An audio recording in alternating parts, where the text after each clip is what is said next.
And what a show we got. My first guest is an Academy Award-winning actor beginning Friday. You can see him in the new film Proof. Please welcome Anthony Hopkins.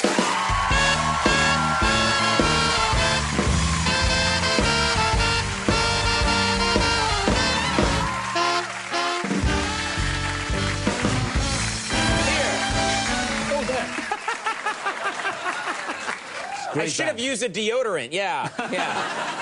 12 years, I've never seen someone do that. But welcome to the show. Nice to have you here. Good to be here. Yeah, it's you know, I get the sense from you, and I've seen you in different interviews lately, that this is a good time in your life. That this is you've accomplished so much as an actor that maybe you're able to just kick back a little bit and just enjoy. Is that true? Yeah. I can sort of zen out.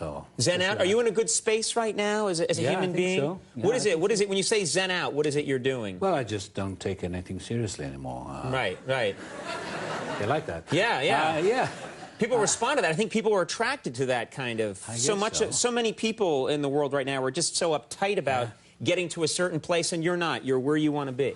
Well, I did all that when I was a young guy, and wanted to get on, and I was ambitious and all that.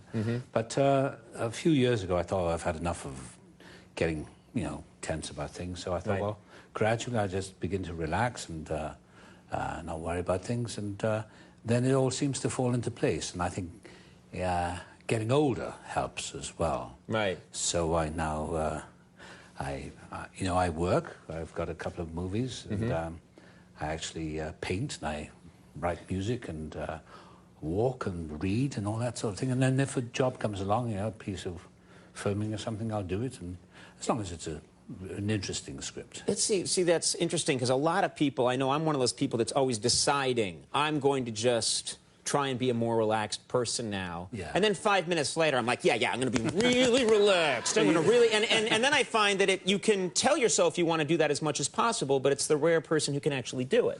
Well, I think it's habit. I mean, I'm not like this all the time. I'm not every moment. But, living in New York, it must be tough, energy. It's not just New York. I think if you put me in the Arctic Circle, I'd be running around. Yeah, but you've got a show to run, so you have to have a program. I'm a little older. I don't have any shows to run. Well, you're still very busy. You did, is this right? You were going to take it easy this year, and then you did 4 films in 1 year. Is that right? Yeah, I can't remember what they were. So, you're talking about this... That's the Zen part kicking in. Oh, yeah, I made some stuff. I don't know what happened, but... I can't remember. I've turned into Marlon Brando.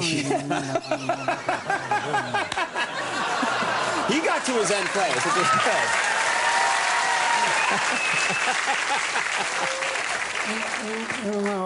I just sort of act, and I don't know that.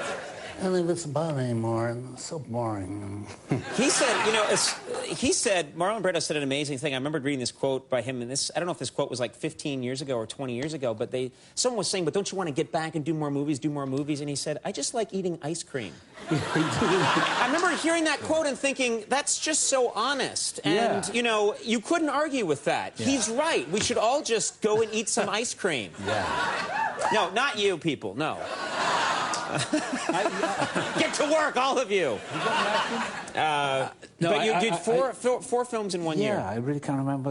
I did, what did I do? Proof. This one. And I did one called The World's Fastest Indian, which is about a bike guy who broke the world record at Bonneville so fast. And that's the best part I've played in many years. So, just the sort of part I've always wanted to play.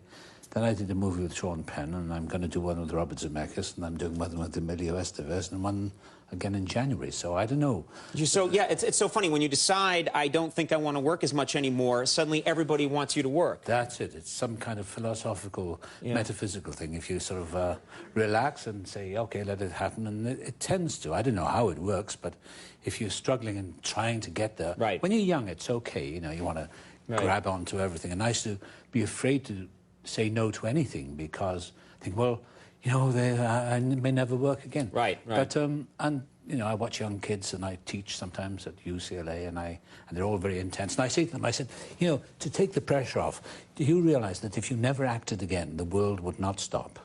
And they go, huh?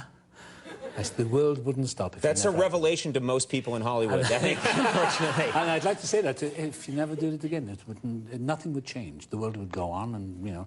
And I think I got a glimpse of that perspective some years back, and I thought, well, you know, it beats working for a living, right. acting, and... Now you can adopt that. What's interesting, though, is you're in a position now where you've achieved so much that you could play any part that you wanted to play. If you said tomorrow, I want to play a beekeeper who lives on the moon, someone would write that script that you're so sought after. Is there a role or a type of role that you haven't played yet that you feel you'd like to play? No. No, not at all. No, I don't think about it. You know, we live in such a world of analysing. People say, what is the best, and how do you compare this to... So I don't compare anymore. I don't... I've done everything I said. I've done everything and more than I ever set out to do as a young kid. It was 50 years ago, actually. I started off as an actor. I won a scholarship to a little acting school in Wales, and I had no idea what I was going to become, and I became an actor. So I sort of drifted into this profession, and then it took me on this circuitous road, and here I am today, and none of it was planned. Right. And when you try to take control of things, well, when you're young, you want to take control of everything. That's an impulse. But once you start taking control, I don't think it works out because it's always a surprise. Everything's a surprise. And it should be. Well, it's clear from your work. I mean, I saw proof a few days ago, your latest picture. It's clear that you're still really in the work. I mean, it's still vital to you. It's a great performance, and you can tell that you really are. I don't want to give away too much, but you play a math genius who's getting on in years and has had difficulty with mental illness, and you can tell you really inhabit this character. Yeah, well, the part came to me, and I was attracted to it, and it reminded me of why I became an actor. It's one of those very meaty parts, and he has a mental breakdown, and I enjoyed every moment of it, working with Gwyneth Paltrow, and she's just the best I've worked with. And it was intense, but I enjoyed it. You know, I go on the set and I make a couple of jokes or something, but I enjoyed getting into it and doing it, and you know, do it very simply. And I have a very simple method of working. I learn all my lines very thoroughly and then go on and hope it'll work out. And then when you're working with a great actress like Gwyneth Paltrow, who's spectacularly great in this film, I think, then it makes it easy. It's like playing table tennis or something like that. And that's what it is, you know, just... When you're doing it, that must be true. When you've really hit your stride and the work is good, it must almost seem a little too easy sometimes. It's just like you're in the right place.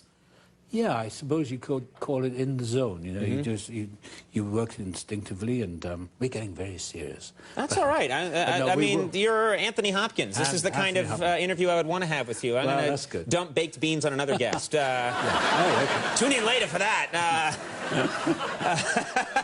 And hit him now! Well, we have a clip here from Proof. Do you know which one this is? Or... It's where he's telling her that she must work harder, and he's in the middle of his. She is also a mathematician. She's a mathematician, and he's encouraging her. Yeah, and he dominates her, and he's obsessed with numbers and obsessed with math, and but you can see that he's really losing it. All right, let's take a look at this clip from Proof. You dropped out of school. You sleep till noon.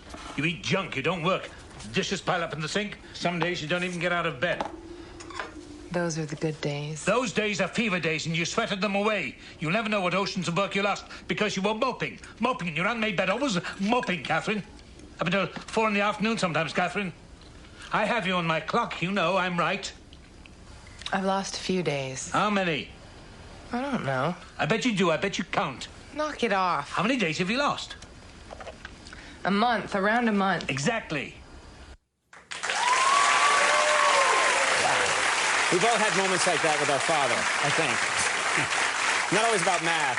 Proof opens on Friday, and real honor. Thank you very much for being here. Thanks for being here. Anthony Hopkins, Caroline Ray coming up. We'll be right back. We'll dump beans on you next time.